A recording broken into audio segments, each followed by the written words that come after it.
How to fix Huawei mobile phone Wi-Fi calling not working. So let's start the video. First of all, restart your device. For restart your device, press and hold power button and then click on restart.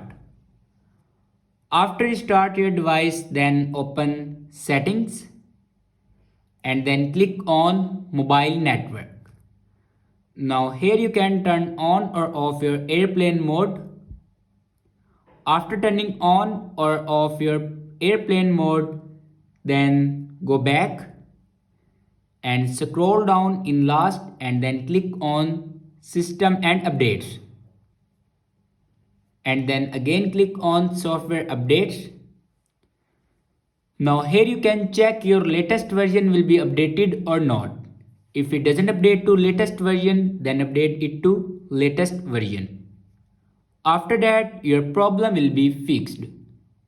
I hope this video is helpful for you. Thanks for watching.